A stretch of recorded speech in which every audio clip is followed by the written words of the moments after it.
السلام علیکم۔ ہم ناول سٹارٹ کرتے ہیں نمل 1.5 ماہ بعد۔ سرما کی ٹھنڈ دسمبر کے تیسرے عشرے میں بڑھتی جا رہی تھی۔ وہ ایک نیلی سی صبح تھی۔ دھند نے سارے قصر کو اپنی لپیٹ میں لے رکھا تھا۔ سورج منہ پھیرے ناراض سا بادلوں کے پیچھے گم تھا۔ ایسے میں فیونا قصر کے برآمدے کے زینے چڑھتی دکھائی دے رہی تھی، اسکرٹ پہ سویٹر پہنے، بال پونی میں باندھے، اور وہ قدرے سنجیدہ اور ناخوش دکھائی دے رہی تھی۔ برآمدے میں آ کر اس نے اندر کھلتا بھاری منقش لکڑی کا دروازہ دھکیلا تو جیسے ہی ہیٹرز کی گرم ٹکور دیتی ہوا وجود سے ٹکرائی، ویسے ہی قصر کا اندرونی منظر بھی کھلتا چلا گیا۔ اندر تمام بتیاں روشن تھیں۔ لاؤنج میں ملازم کام کرتے نظر آ رہے تھے۔ سامنے ڈائننگ ہال کے شیشے کے دروازے کھلے تھے اور سربراہی کرسی پہ براجمان ملکہ نک سے تیار بیٹھی تھی، کھلے بال کندھے پر بائیں جانب کو ڈالے، سیاہ ٹاپ پہنے جس پہ گرا سلور لاکٹ چمک رہا تھا۔ وہ مسکرا کر گردن اٹھائے مسلسل ایئر رنگ پہ انگلی پھیرتی ساتھ کھڑے احمر کو دیکھ رہی تھی۔ وہ بھی سیاہ جیکٹ میں ملبوس، ماتھے پہ کٹے بال گیلے کر کے پیچھے کو بنائے سادہ سا مسکراتے ہوئے کہہ رہا تھا، گو کہ آکشن 11 بجے شروع ہوگی، مگر آپ وہاں پہ 11:14 پہ پہنچیں گی۔ یہ پرائس بولیں گی۔ ایک چٹ نکال کر سامنے رکھی، مسکرا کر حاضرین کو دیکھیں گی۔ سب امیزڈ ہوں گے، لاجواب ہوں گے۔ پھر آپ کے بیٹھنے سے پہلے پینٹنگ آپ کی ہوگی اور آپ اسی شان بے نیازی سے اس کو بچوں کی فلاح کے لیے بننے والے ادارے کو عطیہ کر دیں گی۔ کیمروں کے شٹرز بج رہے ہوں گے، آپ نیوز میں ہوں گی، مگر آپ انٹرویو دینے سے انکار کر دیں گی کیونکہ آپ اپنے نیک کام کی تشہیر نہیں چاہتی۔ پی ایس آپ کو مزید تشہیر کی ضرورت اس ہفتے پڑے گی بھی نہیں۔ اور مسکرا کر سر کو خم دیا۔ فیونا نے دور سے یہ منظر دیکھا، ناک سکوڑی اور کچن کی طرف چلی گئی۔ اور یقیناً تم نے انتظامیہ سے پہلے ہی بات کر لی ہوگی۔ چٹ کو 2 انگلیوں میں اٹھا کر جواہرات نے دیکھا۔ وہ میرے علاوہ کسی کو پینٹنگ نہیں بیچیں گے، رائٹ؟ نہ صرف یہ بلکہ وہ 14 منٹ تک کسی کو اس رقم تک نہیں آنے دیں گے۔ یہ سب سیٹل کیا جا چکا ہے۔ وہ ذرا رکا۔ مسز کاردار، آپ سیاست میں نہیں آ رہی۔ پھر میں پچھلے چند ہفتوں سے آپ کے لیے یہ پبلسٹی کیوں ارینج کر رہا ہوں؟ جواہرات نے نزاکت سے کندھے اچکائے اور نیپکن گھٹنوں پہ پھیلایا۔ میں پاپولر ہونا چاہتی ہوں۔ مقبول لوگ کسی بھی عہدے یا آفس کے بغیر بھی ایک دنیا پہ حکومت کرتے ہیں۔ وہ ذہنوں پہ حکومت کرتے ہیں اور ان کی رائے سنی جاتی ہے، مانی جاتی ہے۔ وہ اسے مسکرا کر دیکھتے گلاس لبوں سے لگایا۔ بھاری اعزازات کی بھاری قیمتیں چکانی پڑتی ہیں مسز کاردار۔ خیر، آپ کو فکر کرنے کی ضرورت نہیں ہے کیونکہ میں آپ کے ساتھ ہوں، اور مجھے اسی بات کی فکر ہے کہ تم ان کے ساتھ ہو۔ آواز پہ احمر چونک کر پلٹا۔ سامنے سے ہاشم چلا آ رہا تھا، کوٹ، ٹائی، کف لنکس سب نفاست سے خود پہ سجائے، تنے تاثرات کے ساتھ۔ ایک کاٹدار نظر اس پہ ڈالتا وہ اپنی کرسی تک آیا۔ ملازم نے جلدی سے کرسی کھینچی۔ وہ بیٹھا اور اسی سنجیدگی سے نیپکن پھیلانے لگا۔ Good morning mister Kardar. Ahmar sir کو خم دیتا کہہ کر دروازے کی طرف بڑھ گیا۔ اسے معلوم تھا جواب نہیں آنا۔ وہ بہت ٹیلنٹڈ ہے ہاشم۔ جواہرات نے نرمی سے اس کے ہاتھ کو دبایا۔ ہاشم نے جواب نہیں دیا، خاموشی سے ناشتہ کرتا رہا۔ نوشیروان بھی تھوڑی دیر بعد تیار ہو کر نیچے آ گیا۔ اس کے بال پہلے سے بھی چھوٹے کٹے تھے، فرنٹ صاف تھی، اور آج کل وہ روز اسی خاموشی سے آفس جاتا اور واپس آ کر کمرے میں گم ہو جاتا تھا۔ ناشتہ کرتے ہوئے ہاشم نے نگاہ اٹھا کر دیکھا تو کھڑکی کے باہر احمر کھڑا کسی ملازم کو کوئی ہدایات دیتا نظر آ رہا تھا۔ ہاشم نے ہولے سے سر جھٹکا۔ مجھے ممی اس پہ ذرا بھی اعتبار نہیں ہے۔ جواہرات نے ملازم کو جانے کا اشارہ کیا، پھر ہاشم کی طرف متوجہ ہوئی۔ تمہیں جس پہ اعتبار تھا اس کا نام خاور تھا، وہ خاور جس پہ تمہارے باپ نے کبھی بھروسہ نہیں کیا تھا، مگر جس پہ تمہارے باپ نے اعتبار کیا تھا وہ احمر تھا۔ اب تم فیصلہ کر لو کہ کون صحیح تھا، کون غلط۔ ہاشم کے لب بھنچ گئے اور وہ مزید خاموشی سے ناشتہ کرنے لگا۔ جواہرات نے جھرجھری لیتے جوس کا ایک اور گھونٹ بھرا۔ میں سوچ بھی نہیں سکتی تھی کہ خاور اورنگزیب کے ساتھ یہ سب۔ خاور نے ڈیڈ کو قتل نہیں کیا۔ نوشیروان ایک دم کانٹا پٹک کر بولا تو وہ دونوں چونک کر اسے دیکھنے لگے۔ پل بھر کو جواہرات کا دل بیٹھا، مگر وہ کہہ رہا تھا، میرے باپ کو کسی نے قتل نہیں کیا، انہیں کوئی قتل نہیں کر سکتا، وہ نیچرل ڈیتھ سے فوت ہوئے تھے، سنا آپ لوگوں نے؟ اور نیپکن پٹک کر کھڑا ہو گیا۔ ہاشم نے گردن اٹھا کر تعصب سے اسے دیکھا۔ تم ابھی تک ڈینائل میں ہو شیرو۔ آئندہ کوئی بھی ان کے قتل کی بات نہیں کرے گا، سنا آپ نے؟ یا نہیں، بگڑ کر کہتا وہ کرسی دھکیلتا لمبے لمبے ڈگ بھرتا باہر نکل گیا۔ ناشتہ ادھورا رہ گیا، ادھوری چائے، ادھورے ناشتے۔ دھندلے کے پار انیکسی کھڑی تھی، چھوٹی، کم مایا مگر مضبوط۔ اندر چھوٹے سے کچن میں دم کی چائے اور لاچی کی خوشبو پھیلی تھی۔ سیم گول میز پہ موجود برے برے منہ بناتا ناشتہ زہر مار کر رہا تھا۔ فرائی انڈے کی زردی ٹوٹ چکی تھی اور وہ کھاتے ہوئے بار بار ایک ملامتی نظر حنین پہ ڈالتا جو جلدی جلدی توے پہ توست سینک رہی تھی۔ زمر سفید لباس میں تیار سی اپنی چائے دم پہ رکھ رہی تھی۔ ہنا کپ کنگھالتے رکی تو توست جل گیا۔ سیم چلایا تو اس کی طرف بھاگی۔ حنین ڈونٹ وری، واپس آ کر ہم سب مل کر کچن صاف کر لیں گے۔ زمر نے چولہا بند کرتے اسے تسلی دی۔ توست سیم کی طرف پلیٹ میں رکھتے حنین نے بے یقینی سے زمر کو دیکھا۔ آپ کا مطلب ہے کہ یہ کچن صاف نہیں ہے؟ اس کے دل کو جیسے دھکا لگا تھا۔ زمر نے گڑبڑا کر سیم کو دیکھا، پھر کچن کو۔ ہر چیز، چاہے وہ صاف دھلے برتن تھے یا پتی چینی کے ڈبے وہ کاؤنٹر پہ رکھے تھے، پھلاوا ہی پھلاوا۔ میرا مطلب ہے ابھی تو تم نے کر لیا، بعد میں ہم مل کر کر لیں گے۔ سیم کو پھر دیکھا تو اس نے بنا آواز کے توبہ توبہ کہتے دونوں کانوں کی انگلی کو انگلی سے باری باری چھوا۔ مگر حنین سخت بے دلی سے کرسی پہ بیٹھ گئی، بولی کچھ نہیں۔ زمر کا بھی فون آ گیا، وہ سیم کو لینے چلی گئی تو ہنا نے گھر کے سارے دروازے لاک کر دیے۔ اب وہ اکیلی تھی اور وہ جانتی تھی کہ گھر کا یہ تخت و تاج اگلے 2 ہفتے تک اسے اکیلے ہی سنبھالنا تھا۔ وجہ صداقت شادی کر رہا تھا اس کی بلا سے، وہ کسی سے بھی شادی کرے، جب بھی کرے، مگر اس نے کہہ دیا تھا کہ ندرت اور بڑے ابا کے بغیر اس کی شادی مکمل نہیں ہو سکتی۔ زمر اور خود حنین کے بے حد اصرار پہ ندرت اور ابا 1 ہفتے کے لیے صداقت کے گاؤں چلے گئے تھے۔ 1 ہفتے کی شرط بھی زمر نے لگائی تھی، وہ چاہتی تھی وہ دونوں اس ڈپریشن زدہ ماحول سے نکلیں، کچھ دن تازہ ہوا کھا لیں۔ صداقت کے لیے قیمتی تحفے لے کر وہ لوگ کل روانہ ہو گئے تھے۔ ندرت نے کہہ دیا تھا کہ زمر مصروف ہوتی ہے اور حنین کو کھانا بنانا نہیں آتا، کھانا ریسٹورنٹ سے آئے گا، کپڑے لانڈری پہ جائیں گے، ہنا کو صرف ناشتہ اور صفائی کرنی ہوگی۔ مگر صفائی؟ یہ دنیا کا سب سے مشکل کام تھا۔ کل سے وہ چیزیں صاف کر کر کے جوڑ جوڑ کر ہلکان ہو چکی تھی، مگر پورا گھر بکھرا ہوا لگتا تھا۔ آج بھی وہ زمر کے نیچے آنے سے آدھا گھنٹہ پہلے کچن میں آئی تھی، سارا کچن صاف کیا، مگر کتنے مزے سے وہ کہہ گئی کہ صفائی نہیں ہوئی۔ بھئی مطلب تو یہی تھا نا۔ ٹھنڈی چائے کا گھونٹ بھرتے اکیلے بیٹھے اس کی آنکھوں میں آنسو آ گئے۔ پہلے ہی دن رات ہاشم کا خیال، اس کی آواز، یہ سب ذہن سے نکلتا نہیں تھا۔ غزے بسر کر کر کے تھک گئی تھی وہ، مگر وہ تو ویسے ہی یاد آتا تھا، ذرا بھی نہیں بھولا تھا۔ اس نے سوچا تھا غزے بسر میں کامیاب ہو کر وہ شیخ کے اگلے طریقے تک جائے گی، مگر کامیابی تو دور لگ رہی تھی۔ بالآخر وہ کتاب اٹھا لائی اور لاؤنج میں صوفے پہ لیٹے اس نے مطلوبہ صفحہ کھول لیا۔ دروازے کے پار کھلا دریا تھا، تیز سورج کی سنہری کرنیں پانی میں جھلملا رہی تھیں۔ ایسے میں وسط دریا کو چیرتی ایک لکڑی کی قدیم کشتی چلتی جا رہی تھی۔ بوڑھے شیخ کسی ماہر ملاح کی طرح چپوؤں کو پانی میں چلاتے کشتی کو آگے دھکیل رہے تھے۔ ان کے سامنے وہ بیٹھی تھی، پہلے کی طرح کمزور اور بددل، کوہنیاں گھٹنوں پہ رکھے اور ہتھیلیوں پہ چہرہ گرائے وہ ناراضگی سے ان کو دیکھ رہی تھی۔ غزے بسر کر کر کے مر گئی میں، پہلے اس کو دیکھنا چھوڑا، پھر اس کی ای میل، اس کے ٹیکسٹ سب مٹا دیے کہ ان کو دیکھنا بھی غزے بسر کے خلاف تھا، مگر وہ نہیں بھولا۔ میں تو اسے دیکھ بھی نہیں رہی، پھر وہ مجھے کیوں نہیں بھولتا شیخ؟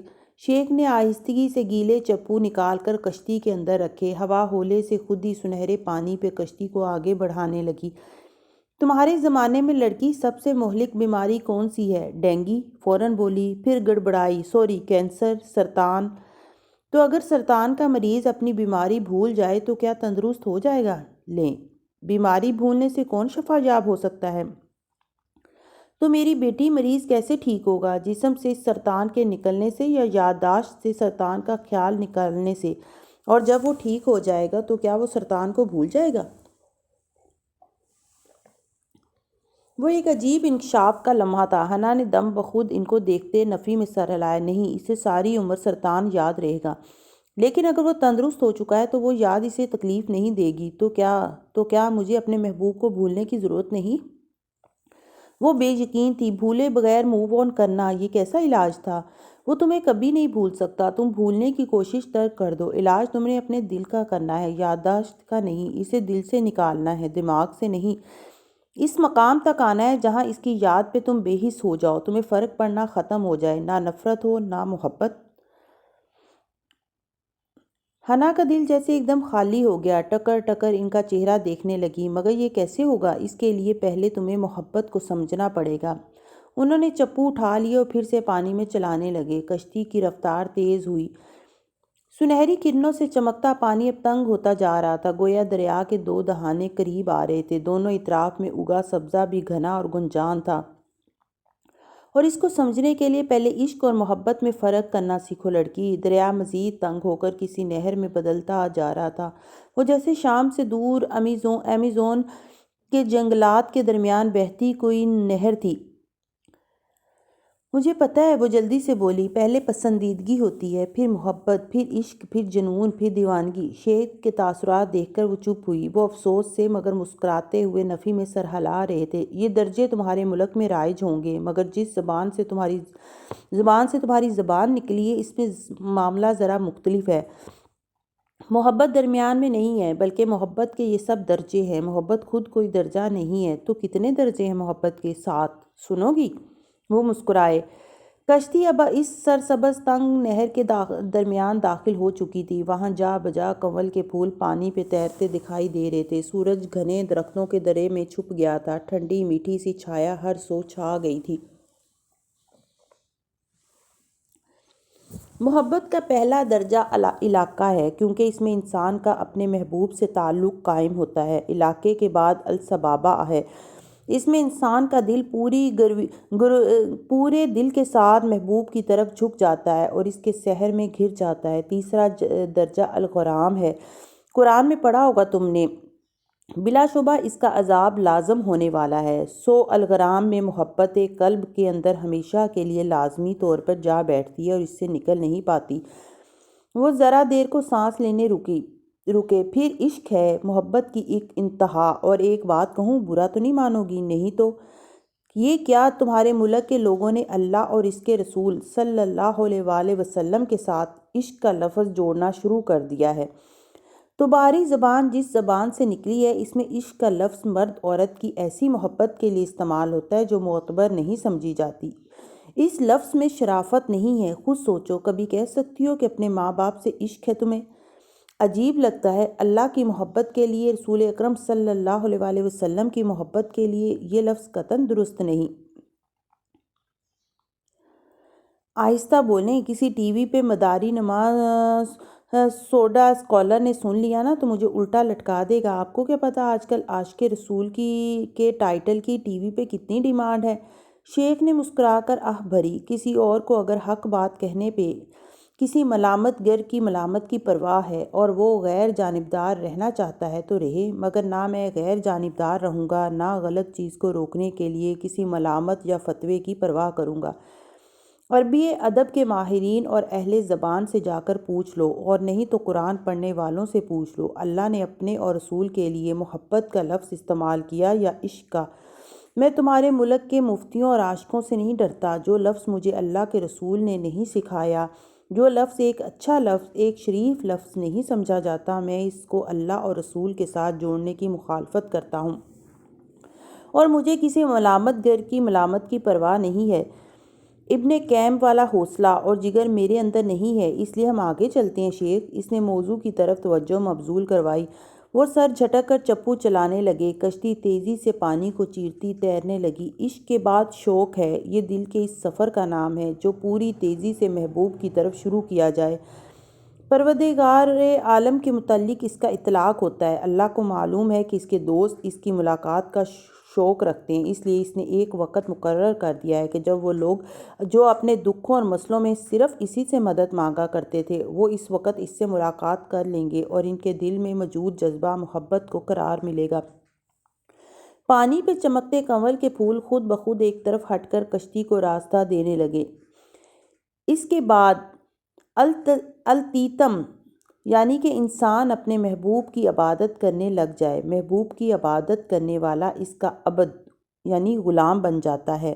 وہ اپنی ساری انا، ساری عزت نفس سب اس محبوب کے قدموں میں ڈال دیتا ہے۔ کسی انسان سے ایسی محبت کی جائے، مجبوری میں نہیں، ظلم میں نہیں، بلکہ صرف محبت میں، خود کو اس کے قدموں میں بے توقیر کر دیا جائے تو یہ شرک ہے، مگر اللہ سے ایسی محبت کرنا، خود کو اس کے سامنے جھکانا، اپنے چہرے کا ہر نقاب اتار کر، ہر انا پس پشت ڈال کر اس سے اپنے دل کا حال بیان کرنا، اس کے آگے دعا میں گڑ گڑانا، یہ عبادت ہے۔ اور عبادت محبت کی معراج ہے۔ جو اللہ کی عبادت نہیں کرتا وہ اس سے محبت نہیں کرتا۔ اب ان کے چپو چلاتے ہاتھوں میں روانی آ گئی تھی۔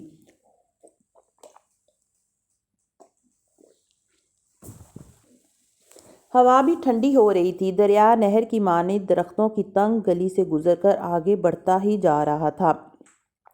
اس کے بعد کمال محبت، محبت کا آخری درجہ خلت ہے۔ یہ دل کی اس کیفیت کا نام ہے جس میں محبوب کے سوا نہ کسی کی گنجائش ہوتی ہے، نہ دل کسی شراکت کو برداشت کرتا ہے۔ اس خلت سے خلیل ہے، اور یہ منصب اللہ تعالیٰ نے صرف 2 انسانوں کو عطا کیا ہے، ابراہیم علیہ السلام اور محمد مصطفیٰ صلی اللہ علیہ وآلہ وسلم۔ اس خلت کو حاصل کرنے کے لیے ان 2 عظیم انبیاء نے بہت کچھ قربان کیا تھا۔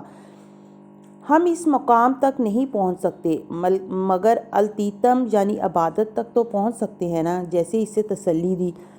اب تمہیں فیصلہ کرنا ہے کہ تمہاری اپنے محبوب سے محبت کس درجے تک تھی۔ عشق تک، وہ بے اختیار بولی۔ تو پھر سنو، مرض عشق کی مدافعت کا دوسرا طریقہ یہ ہے کہ وہ ذرا دیر کو رکے، کہ اپنے دل کو کسی اور طرف مصروف کرو تاکہ وہ عشق والے راستے سے رکے، یا تو کسی خوف کے ذریعے، یا پھر وہ اداسی سے مسکرائے، یا پھر محبت کے ذریعے۔ جیسے ہیرا ہیرے کو کاٹتا ہے، جیسے لوہا لوہے کو کاٹتا ہے، ویسے ہی عشق کو صرف عشق کاٹتا ہے۔ محبت کا علاج محبت سے کیا جاتا ہے۔ جب تک تمہارے دل کے سامنے کوئی بڑی محبت نہیں آئے گی، اس شخص کی محبت سے بڑی محبت، تب تک وہ شفا یاب نہیں ہوگا۔ مطلب مجھے کسی اور سے محبت کرنا ہوگی؟ نہیں، محبت جبراً کوئی کسی سے نہیں کر سکتا، یہ تو قسمت سے ملتی ہے۔ ہو گئی تو ہو گئی، نہ ہوئی تو نہ ہوئی، مگر اس سے پہلے تمہیں اپنے دل کو مصروف کرنا ہوگا، اور دل کو مصروف کرنے کے لیے مجھے اپنی آنکھ کو مصروف کرنا ہوگا۔ بالکل، لیکن اس کے لیے 2 چیزیں ہونی چاہیے انسان میں۔ اول، اس میں اتنی عقل ہو کہ ادنا اور اعلیٰ محبت میں تمیز کر سکے، اعلیٰ کو ادنا پہ فوقیت دے سکے، اور دوم، اس میں اتنا صبر، ہمت اور استقامت ہو کہ فیصلہ کر لیا ہے تو اس پہ ڈٹ جائے۔ بعض لوگ اپنا فائدہ نقصان خوب سمجھتے ہیں، مگر ان میں غلط کو ترک کرنے کی ہمت نہیں ہوتی۔ وہ نہ خود کو نفع دیتے ہیں، نہ دوسروں کو۔ مگر جن لوگوں میں اتنا صبر اور عزم ہوتا ہے، انہی کو اللہ اپنے دین کی امامت سونپتا ہے۔ اگر تم نے ان میں سے بننا ہے تو نگاہ کو کسی اچھی طرف لگاؤ۔ اوکے، میں کوئی مشغلہ ڈھونڈوں؟ رائٹ۔ کنول کے پھولوں کی جوت بجھتی گئی، پانی کی روشنی مفقود ہوتی گئی، کشتی مدھم ہو کر کہیں ڈوب سی گئی، اور اس نے خود کو لاؤنج میں بیٹھے پایا۔ کتاب بند کر کے وہ اٹھ کھڑی ہوئی۔ صرف نگاہ جھکانا کافی نہیں، نگاہ کو مصروف رکھنا بھی ضروری ہے۔ ایک عزم کے ساتھ وہ نیچے بیسمنٹ میں گئی، اپنے سامان سے چند اچھی کتابیں نکالیں، پھر پینٹنگ کے سامان کی لسٹ بنائی جو وہ آج ہی خرید لے گی۔ لینڈ اسکیپ اور خوبصورت گھر پینٹ کرنے کا کتنا شوق تھا اسے، بس وہ آج سے یہ ساری اچھی کتابیں پڑھے گی اور اچھی اچھی پینٹنگز بنائے گی۔ یوں وہ مصروف ہو جائے گی اور اس کا دل ہاشم کے اثر سے نکل جائے گا۔ اس نے تہیہ کر لیا تھا۔ آج کمرہ عدالت میں ٹھنڈ تھی، سورج ہنوز ناراض تھا، ہیٹر بھی جل رہا تھا، مگر ایسے میں گویا موسم سے سب بے نیاز دھیان اور توجہ سے کٹہرے میں کھڑے شخص کو دیکھ رہے تھے جو 40-45 برس کا مرد تھا اور سامنے کھڑے پراسیکیوٹر کے سوالات کا جواب دے رہا تھا۔ مقتول قمرالدین سے آپ کا کیا رشتہ تھا؟ میں ان کا بہنوئی ہوں۔ بولتے ہوئے لبوں پہ ہاتھ پھیرا تو جج نے ٹوکا، ذرا صاف اور بلند آواز میں جواب دے۔ میں ان کا بہنوئی ہوں۔ وہ کنکھار کر پھر سے بولے۔ اپنی کرسیوں پہ زمر اور فارس اسی طرح بیٹھے تھے۔ زمر کاغذ پہ تھوڑی تھوڑی دیر بعد کچھ لکھتی، پھر نگاہ اٹھا کر سنجیدگی سے پراسیکیوشن کا گواہ نمبر 1 کو دیکھنے لگتی۔ فارس ٹیک لگائے کان کی لو مسلتے چبھتی ہوئی نظروں سے کبھی گواہ کو دیکھتا اور کبھی ایک کٹیلی نظر قریب بیٹھے ناظم پہ ڈالتا۔ ناظم وہ شخص تھا جس نے فارس کا شریک جرم ہونے کا دعویٰ کیا تھا۔ 29 اگست کی دوپہر کیا ہوا تھا؟ جی کوئی لگ بھگ 12:30 بجے کا وقت تھا۔ میں اپنی بہن کے گھر کام سے آیا تھا، ابھی اندر داخل نہیں ہوا تھا، وہیں گیٹ پہ کھڑا فون سن رہا تھا کہ ایک گاڑی جس کی نمبر پلیٹ اتری ہوئی تھی قریب آئی۔ 2 لوگ سامنے والی سیٹوں پہ بیٹھے تھے۔ وہ کار سے اترے، پچھلی سیٹ سے قمرالدین کی لاش نکال کر وہاں پھینکی اور اسی تیزی سے کار میں بیٹھ کر یہ جا وہ جا۔ پھر آپ نے کیا کیا؟ پراسیکیوٹر نے نرمی سے سوال کیا۔ میں جی فوراً آگے آیا، لاش کو سیدھا کیا۔ وہ قمرالدین ہی تھا مگر کافی خون آلود تھا۔ میں اسے فوراً ہسپتال لے گیا۔ ڈاکٹر نے کہا کہ موت واقعہ ہوئے چند گھنٹے گزر چکے ہیں، مگر ڈاکٹر نے میت ہمارے حوالے نہیں کی۔ ہمارے یعنی کہ جی میں اور میرا بھائی، اس کو بھی میں نے فون کر کے بلا لیا تھا۔ ڈاکٹر نے شام کو میت حوالے کی، ہم اسے گھر لے آئے، پھر صبح ہم نے پولیس کو اطلاع دی۔ جو 2 لوگ کار پہ لاش پھینکنے آئے تھے، آپ ان کو پہچان لیں گے؟ جی ہاں جی، یہ دونوں۔ پہلے فارس کی طرف اشارہ کیا، یہ ڈرائیونگ سیٹ پہ تھا، اور یہ ناظم کی طرف انگلی اٹھائی، یہ فرنٹ سیٹ پہ بیٹھا تھا۔ کیا انہوں نے چہروں پہ کوئی نقاب پہن رکھے تھے؟ نہیں جی، منہ کھلا تھا، بالکل صاف اور واضح۔ پراسیکیوٹر نے سر کو خم دیا اور پھر واپس اپنی کرسی کی طرف آتے ہوئے زمر کو دیکھ کر یور وٹنس کہتے ہوئے جرا کی دعوت دی۔ زمر اپنی جگہ سے اٹھی اور قدم قدم چلتی کٹہرے کے قریب آئی جہاں وہ بہنوئی کھڑا تھا۔ یہاں سے فارس کو اس کا نیم رخ دکھائی دیتا تھا، آدھے بندھے گھنگریالے بال پشت پہ اور ناک میں دمکتی سونے کی نتھ۔ اسے بے اختیار سیاہ ڈبی میں مقید وہ لونگ یاد آئی جو اب بھی ان کے کمرے کی ڈریسنگ ٹیبل پہ پڑی تھی۔ زمر نے اس رات کے بعد اسے چھوا تک نہ تھا۔ چہرے پہ بے پناہ سنجیدگی لیے اس نے بہنوئی محمد اقبال کو دیکھا۔ اقبال صاحب، سیٹلائٹ فون کی قیمت کتنی ہوتی ہے؟ جی؟ اقبال نے الجھ کر اسے دیکھا۔ پراسیکیوٹر قدرے بیزار سا کھڑا تھا۔ آبجیکشن یور آنر، کاؤنسلر غیر متعلقہ سوال پوچھ رہی ہے۔ ایک وکیل کے کسی سوال پہ دوسرا وکیل جب اعتراض کرے تو جج یا تو اس اعتراض کو اوور رول کہہ کر رد کر دیتا ہے یا سسٹینڈ کہہ کر برقرار رکھتا ہے۔ Overrule. لیکن آپ اپنے سوال کا مدعے سے تعلق جلد واضح کریں۔ جج صاحب نے اینک کے پیچھے سے زمر کو دیکھتے تنبیہ کی۔ اس نے تحمل سے سر کو خم دیا اور سوال دہرایا۔ سیٹلائٹ فون کی قیمت کتنی ہوتی ہے؟ مجھے نہیں معلوم۔ کیا اس لیے کہ آپ نے کبھی سیٹلائٹ فون استعمال نہیں کیا؟ جی بالکل، میں نے کبھی دیکھا بھی نہیں۔ اقبال صاحب، آپ نے اپنے بیان میں کہا کہ جب یہ دونوں اشخاص کار میں آئے تو آپ گیٹ پر کھڑے تھے، آپ وہاں کیا کر رہے تھے؟ اسی سنجیدگی سے پوچھا۔ میں فون پہ بات کر رہا تھا اپنے بھائی سے۔ آپ میرے فون کا بل چیک کر سکتی ہیں۔ گردن کڑا کر بولا۔ زمر نے اس بات میں سر کو جنبش دی۔ آپ کے بل میں 12:20 پہ اپنے بھائی کو 3 منٹ کی کال کرنے کا ریکارڈ موجود ہے، درست؟ ذرا رکی۔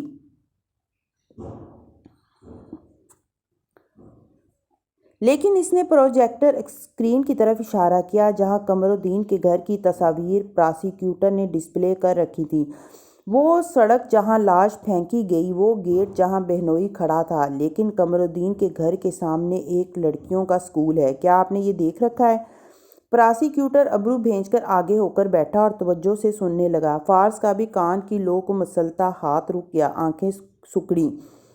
جی دیکھ رکھا ہے۔ زمر واپس میز تک آئی اور چند کاغذات اٹھائے۔ یہ اسکول کی انتظامیہ کی طرف سے ایفیڈیوٹ ہے اور اسی کالونی کے چند معزز لوگوں کی طرف سے حلف نامے ہیں جن میں کہا گیا ہے کہ باری باری چند کاغذات جج صاحب کی ڈیسک پہ اور پھر پراسیکیوٹر کی میز پہ رکھے کہ ہر روز صبح 8 بجے سے دوپہر 2 بجے تک اسکول میں چیمبر لگائے جاتے ہیں تاکہ وہ لڑکیاں جو چھپ کر موبائل لاتی ہیں وہ ان کو نہ استعمال کر سکیں، اور محلے والوں کے مطابق ان چیمبرز کا دائرہ اتنا ہے کہ قریبی گھروں کے وہ حصے جو اسکول کے سامنے پڑتے ہیں وہاں ان اوقات میں موبائل سگنلز نہیں آتے، جن کی وجہ سے وہ کافی دفعہ اسکول والوں سے شکایت بھی کر چکے ہیں۔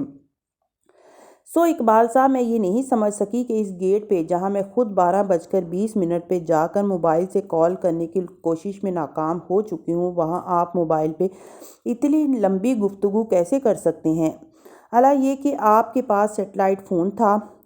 Objection your owner. پراسیکیوٹر جلدی سے کھڑا ہوا۔ زمر نے مڑ کر اسے دیکھا۔ کس وجہ کی بنا پر؟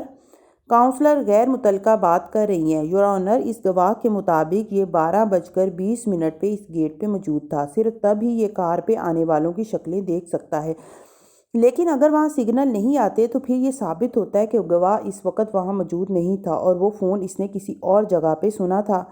Over ruled. پراسیکیوٹر قدرے غیر آرام دہ سا بیٹھا۔ جج نے گواہ کو جواب دینے کا اشارہ کیا۔ وہ اب تک سنبھل چکا تھا۔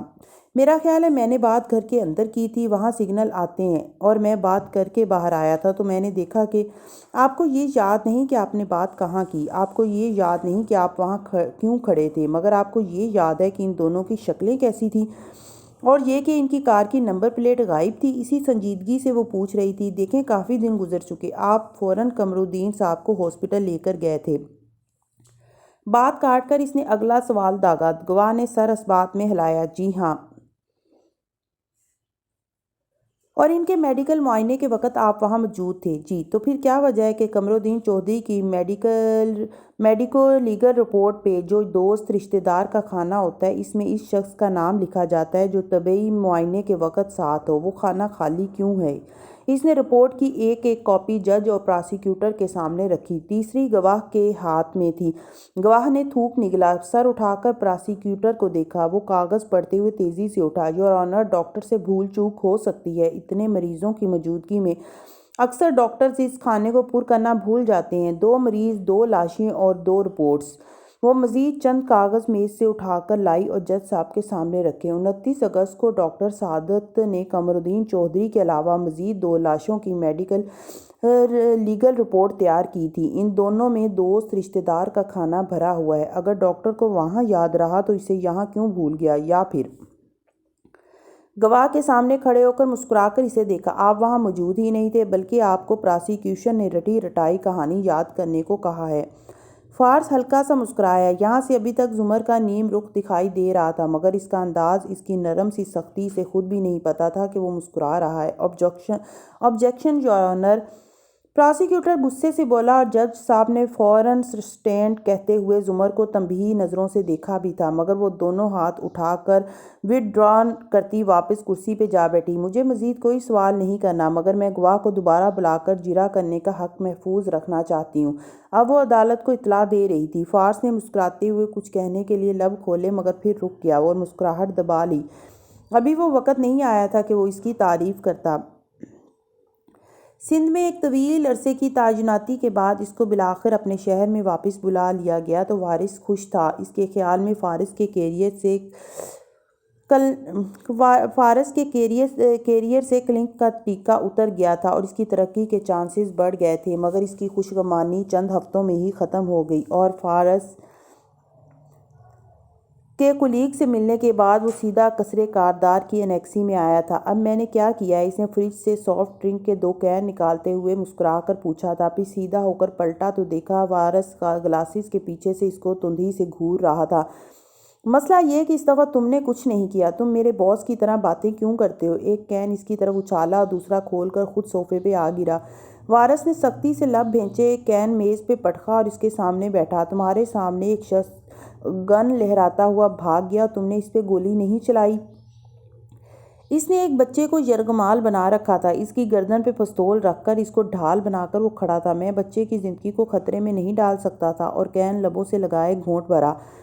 تو تمہیں اس کے بازو پہ گولی مارنی چاہیے تھی، اس رگ پہ جس کے کٹتے ہی وہ ٹریگر دبانے سے مفلوج ہو جاتا۔ ڈونٹ ٹیل می کہ تمہیں کسی نے یہ سب نہیں سکھایا۔ فارس نے کین رکھا اور سنجیدگی سے آگے ہوا۔ وارث، وہ ایک انسان تھا، اس پہ اسمگلنگ کے جتنے مقدمے ہوں، وہ ایک انسان تھا۔ میں ایک انسان پہ گولی نہیں چلا سکتا تھا۔ اس اینگل سے میرا بیسٹ شاٹ اس کی کنپٹی پہ لگتا، اور میں قتل نہیں کرنا چاہتا تھا کسی کو۔ اور تمہیں کیا لگتا ہے وہ بھاگ کر جو گیا ہے تو کیا اب مسجد میں میلاد کروا رہا ہوگا؟ نہیں غازی، وہ جتنے لوگوں کی زندگیاں منشیات سے خراب کرے گا وہ تمہارے سر ہوں گی۔ فارس چند لمحے خاموش رہا۔ سارا کیسی ہے؟ وارث نے مزید غصے سے اسے دیکھا۔ ٹاپک مت بدلو۔ قتل کرنا جرم ہوتا ہے، مگر ڈیوٹی کی لائن میں فساد پھر عرض کرنے والوں کو مارنا ثواب کا کام ہوتا ہے۔ کیا معلوم وہ توبہ کر لے، نیک ہو جائے۔ میں نے جو بھی کیا بچے کو بچانے کے لیے کیا۔ ہاں ٹھیک ہے، میری کمزوری ہے یہ کہ میں ایک انسان پہ گولی نہیں چلا سکتا، مگر ہو سکتا ہے وہ بدلنے والا ہو اور میں اس کا چانس اس سے چھین لوں۔ اس بات پہ وارث قاضی نے پورے دل سے مسکرایا تھا۔ میری ایک نصیحت ساری زندگی یاد رکھنا فارس، اس کی آنکھوں میں دیکھ کر ٹھہر ٹھہر کر بولا تھا، انسان نہیں بدلا کرتے، لاکھوں میں سے 1-2 تو بدل سکتے ہیں، مگر ہر کوئی نہیں بدلتا۔ یہ نصیحت بھلانے میں اسے چند دن لگے تھے، مگر ذہن کے کسی نہا خانہ میں یہ اٹک ضرور گئی تھی۔ لیکن یہ وہ دن تھے جب دل اور دماغ میں اور بھی بہت کچھ چل رہا تھا۔ اس نے زمر کی یونیورسٹی جوائن کر لی تھی، شام کی کلاسز وہ اس سے لینے لگا تھا، اور یہ اس کو خود بھی معلوم تھا کہ پورے شہر میں ایک یہی یونی تو نہیں تھی، پھر وہ ادھر کیوں آتا تھا؟ صرف اس کے لیے؟ اس سے قبل ان دونوں کی ملاقات زیادہ نہ رہی تھی، بلکہ رسمی سلام سے زیادہ اس نے کبھی اس سے بات بھی نہ کی تھی، اور سندھ میں قیام کی اس طویل مدت کے دوران وہ اس کو بھول بھال بھی گئی تھی۔ مگر یہاں آنے کے بعد ایک روز اس نے اسے سعدی کے گھر سے نکلتے دیکھا تھا، اور اسے معلوم ہو گیا تھا کہ اگر اس نے اس لڑکی کو کھو دیا تو دنیا میں کوئی اور اس کے لیے نہیں ہوگا۔ وہ اس کی یونی جانے لگا، اس سے بات کرنے کے مواقع تلاش کرنے لگا، اس کا زیادہ سے زیادہ وقت لینے کے بہانے ڈھونڈنے لگا، اور وہ ہمیشہ ہی اسے ایک طرح سے ڈیل کرتی تھی، احترام اور عزت کے ساتھ، مگر ریزرو اور دور۔ وہ خوبصورت نہیں تھی، شکل و صورت میں محض واجبی تھی، رنگت بھی گندمی مائل تھی، بال خوبصورت تھے، مگر نہ وہ بننے سنورنے کی شوقین تھی، نہ وہ کسی سے بے وجہ بات کیا کرتی تھی۔ زیور کے نام پہ وہ صرف ناک میں نت پہنا کرتی تھی، شاید اسے اپنی ناک بہت عزیز تھی، وہ بہت اچھی تھی، یا پھر اسے لگتی تھی محبت کرنے والی، مگر مضبوط، دبنگ اور کبھی کبھی ذرا ضدی۔ نرم لہجے میں سخت باتیں کر جاتی تھی، قلم سے کاغذ پہ لکھتے لکھتے کسی بے معنی بات پہ وہ بس ایک ابرو اٹھا کر اسے دیکھتی اور پھر واپس کام کرنے لگ جاتی، اور اس کا یہ انداز سامنے والے کو پیچھے ہٹنے پہ مجبور کر دیتا تھا۔ وہ دل کی اچھی تھی، مہربان اور نرم سی، اس میں ہر وہ خوبی تھی جو اس جیسے مرد کو متوجہ کرتی، مگر وہ اس معاشرے کا مرد تھا جس کے لیے اپنی عزت اور عزت کا بھرم ہر شے سے اوپر تھا، کیونکہ آخر میں وہ تھی تو بیگم ولائد کے خاندان سے نہ۔ قصوں، کہانیوں اور فلموں میں محبت کی شادیاں سحر انگیز لگتی ہیں، اور حقیقت اس سے مختلف تھی۔ وہ اب بھی اس سے شادی نہیں کر سکتا تھا۔ جو بھی سنتا آگے سے کہتا، اچھا وہ دونوں ایک یونیورسٹی میں ساتھ ساتھ، اور اس سے آگے کی معنی خیز مسکراہٹیں اور آنکھوں کی چمک۔ فارس کی طبیعت کو یہ گوارا نہ تھا۔ بہت سالوں کی ریاضت کے بعد کتنے اسباق سیکھ کر اور کتنی اذیت کاٹ کر وہ وارث اور ندرت ایک خاندان بنے تھے۔ وہ بالآخر ان کے خاندان میں دوسری بیوی کا بیٹا نہیں بلکہ ندرت اور وارث کا بھائی سمجھا جانے لگا تھا۔ وہ اس عزت پہ حرف بھی نہیں آنے دینا چاہتا تھا، سو اس نے تاخیر کی، اور پھر وہ تاخیر کرتا گیا۔ یونیورسٹی چھوڑنے کے کچھ عرصے بعد وہ عزت سے اس کے لیے رشتہ بھجوا دے گا، منگنی، شادی، اپنے شہر میں پوسٹنگ، متوقع ترقی، اچھی جاب، بچے۔ فارس قاضی کی زندگی کی ساری ترجیحات اس کے ساتھ تھیں، بہت ہی صفائی اور سلیقے سے آراستہ اور مرتب شدہ۔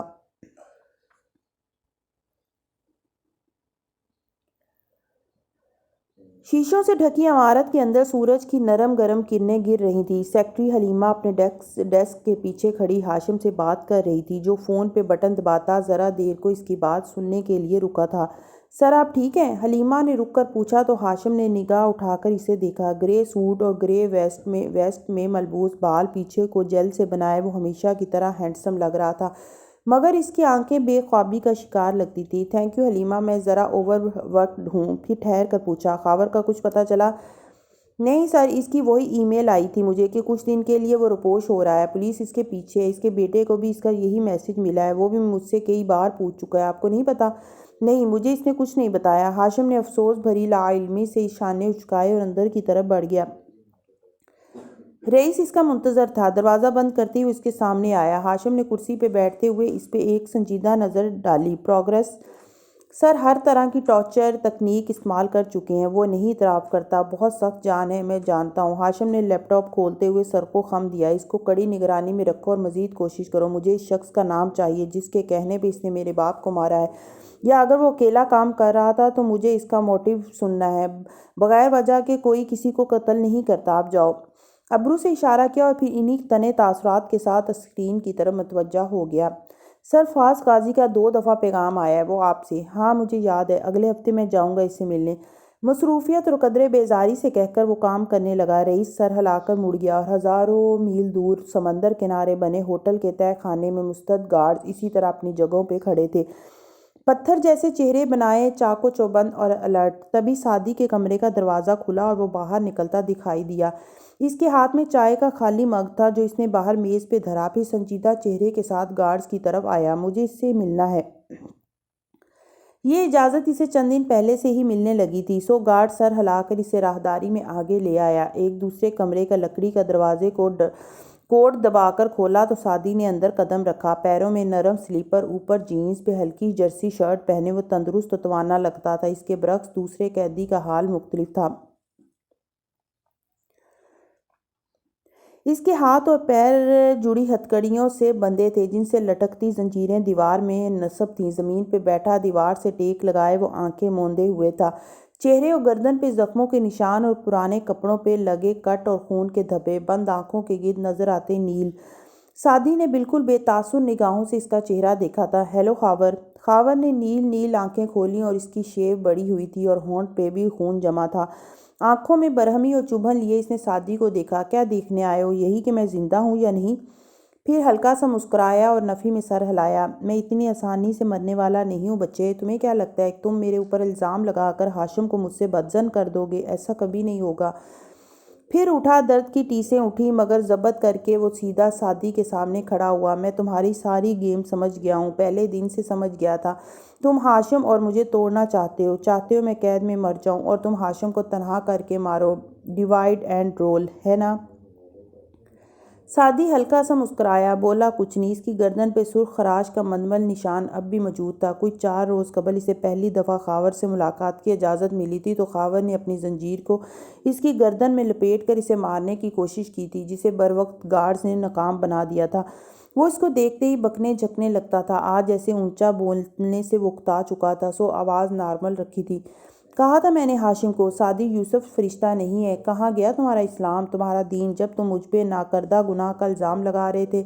حقارت سے اسے دیکھا۔ سعدی ہلکا سا ہنسا، پھر سر جھٹکا۔ ہیرا ہیرے کو کاٹتا ہے، کاردارز کو کاٹنے کے لیے کاردار جیسا بننا پڑتا ہے، ان جیسا سوچنا پڑتا ہے۔ 4 سال۔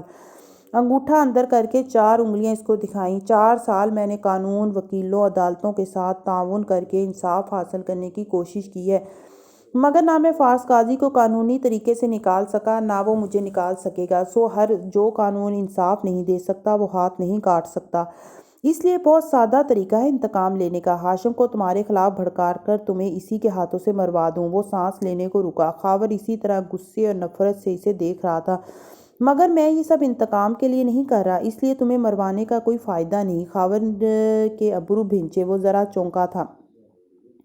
میں تمہیں نہیں مروانے لگا کرنل خاور، میں صرف تمہیں سولی چڑھا رہا ہوں کیونکہ تم میری آزادی کا پروانہ ہو۔ 1 منٹ، تم نہیں، میں تمہیں ہاشم کے خلاف بھی نہیں استعمال کرنے لگا، میں نے صرف تمہیں سولی چڑھانا ہے۔ تمہاری گردن کاٹنا ہاشم کا کام ہے، مگر مجھے معلوم تھا کہ وہ ایسا نہیں کرے گا کیونکہ اسے کبھی یقین نہیں آئے گا کہ تم اس کے باپ کے قاتل ہو۔ خاور آنکھیں سکیڑے تعجب اور ناگواری سے اسے گھورتے قریب آیا۔ سعدی سے 2 قدم دور اس کی زنجیر کس گئی، وہ اس سے آگے نہیں بڑھ سکتا تھا۔ تمہیں لگتا ہے ہاشم تمہیں قاتل سمجھتا ہے؟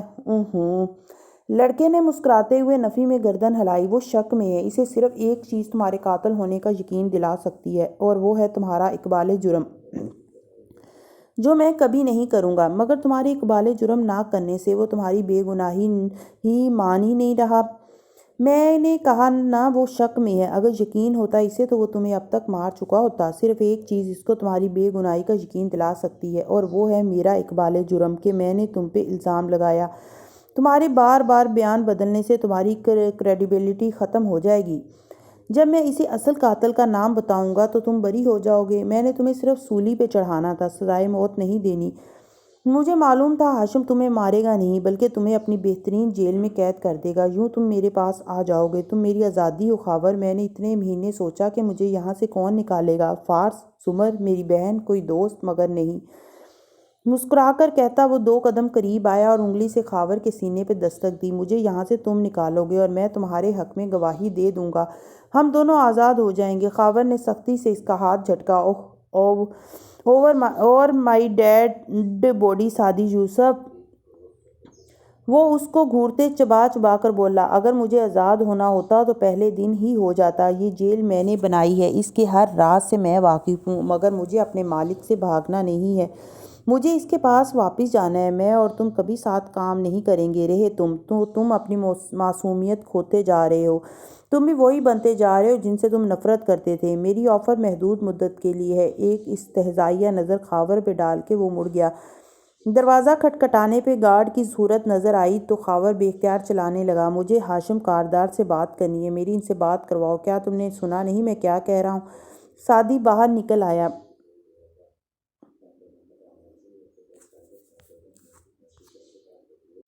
اور گونگے بہرے بنے گارڈ نے دروازہ مقفل کر دیا۔ زنجیروں میں کھڑا شخص اسی طرح چلائے جا رہا تھا۔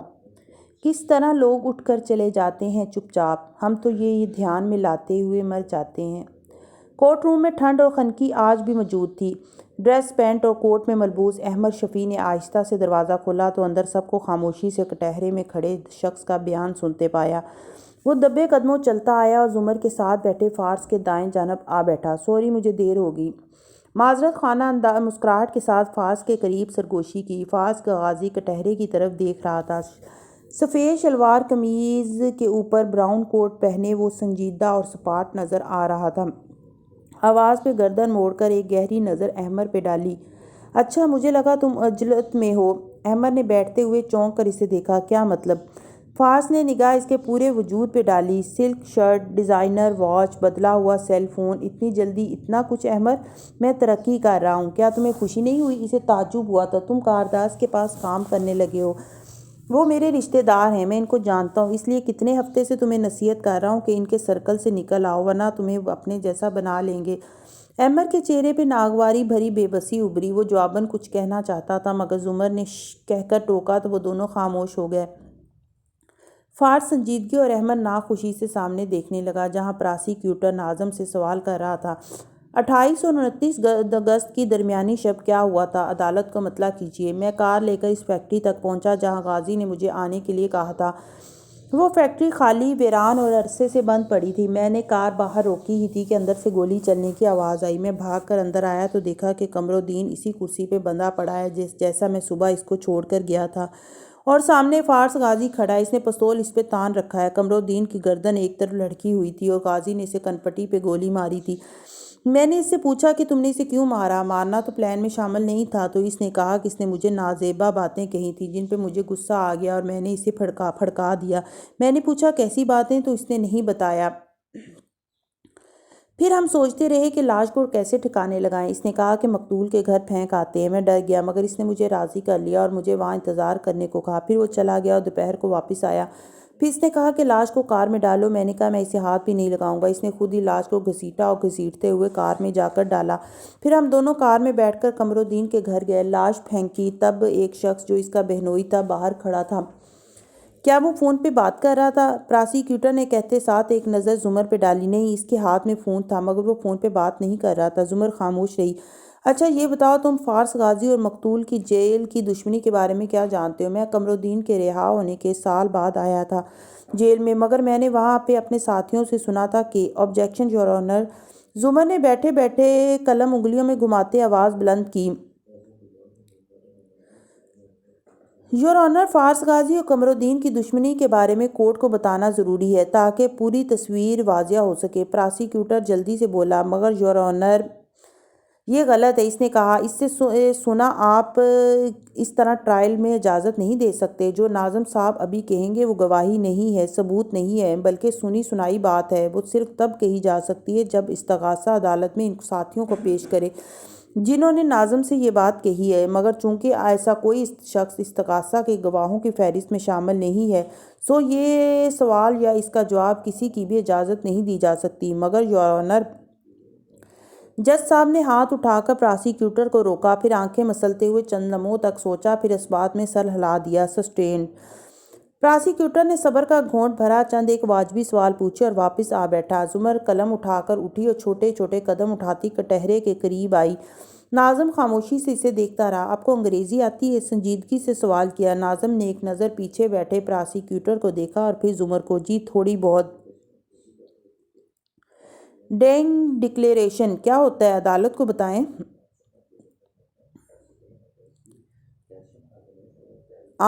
اس نے تذبذب سے شانے اچکائے۔ اوکے، میں بتاتی ہوں۔ ڈینگ ڈکلیریشن نزی بیان کو کہتے ہیں جو کوئی شخص مرتے وقت دیتا ہے۔ اور آبجیکشن یور آنر، مسز زمر مدعے سے باہر جا رہی ہیں۔ پراسیکیوٹر جلدی سے کھڑا ہوا۔ Over ruled. ان کی پوری بات سننے میں کیا حرج ہے؟ جج صاحب نے زمر کو ایک حوصلہ افزا نظر سے نوازا۔ وہ واپس ناظم کی طرف گھومی۔ آپ نے کیا اس کیس کا نام سن رکھا ہے؟ اشرف پرویز بنام سلیم شاہد۔ جی، اس کیس میں سلیم شاہد پہ الزام تھا کہ اس نے ایک شخص کو سڑک پہ چھرا مار کر قتل کیا ہے اور مقتول نے مرنے سے پہلے ایک راہگیر کو نزی حالت میں بتایا تھا کہ اس کا قاتل سلیم شاہد ہے، اور یہ کہ اس نے خاندانی عداوت کی بنا پر ایسا کیا ہے۔ اس راہگیر کا نام میز سے کاغذ اٹھا کر لائی اور ناظم کی طرف بڑھایا۔ مجھے پڑھ کر سنائے۔ ناظم نے ایک نظر کاغذ پہ ڈالی۔ ناظم فاروق ولد محمد فاروق۔ ناظم صاحب، کیا آپ اس کیس میں بطور گواہ پیش ہوئے تھے اور آپ نے مقتول کا ڈینگ ڈکلیریشن عدالت کو سنایا تھا؟ جی ہاں، مگر عدالت نے ملزم سلیم شاہد کو بری کر دیا تھا۔ کیا آپ مجھے اسی کاغذ پہ ہائی لائٹ شدہ سطور اونچی آواز میں پڑھ کر سنائیں گے جس میں جسٹس نعیم الحق نے اس نزی بیان پر یقین نہ کرنے کی وجہ بیان کی ہے؟ وہ انگریزی میں سطور پڑھنے لگا۔ سب خاموشی سے سننے لگے۔ دوران جرا یہ ظاہر ہوتا ہے کہ PW5 ناظم فاروق نے چند باتوں میں غلط بیانی سے کام لیا ہے۔ اس کے علاوہ PW5 ناظم فاروق کی کریڈیبلٹی اور سابقہ ریکارڈ ایسا صاف شفاف اور شک و شبے سے پاک نہیں ہے، اس لیے ان کی بات پر یقین نہیں کیا جا سکتا۔ پڑھ کر وہ خاموش ہو گیا۔